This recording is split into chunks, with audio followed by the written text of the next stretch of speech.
तर बघायला गेलं तर आपण राधानगरीचे जे काही अपडेट आहेत या मतदारसंघाविषयी आपण चर्चा करणार आहोत. तिथली जी काही अपडेट आहे त्याविषयी बोलणार आहोत. राधानगरीमध्ये बघायला गेलं तर विद्यमान आमदार आबिटकर साहेब यांनी देखील खूप चांगल्या पद्धतीनं लढत ही लढली अशा पद्धतीनं बघायला गेलं तर हरकत नाही. 5 जिल्हा परिषद असणारा हा राधानगरी मतदारसंघ आपण राशिवड्यापासून सुरुवात करूया.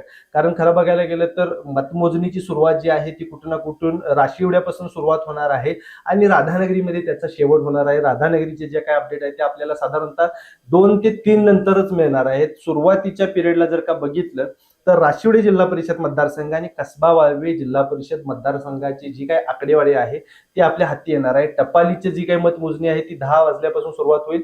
मात्र टपालीची सर्व टेबलला जे काही मशीन आहेत ते टपालीचे जे हे आहेत ते पहिल्यांदा मोजणी होईल आणि त्यानंतर बघायला गेलं तर ईव्हीएम मशीनची जी काही मोजणी आहे ती होणार आहे. आपण आता सुरुवात करूया एका बाजूला राशिवडे जिल्हा परिषद मतदारसंघामधून.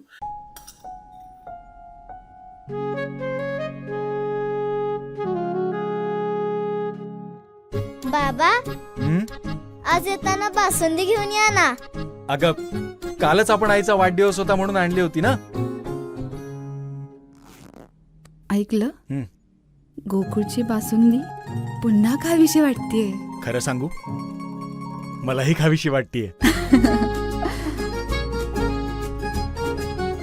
पुन्हा पुन्हा खावीशी वाटणारी गोकुळ बासुंदी.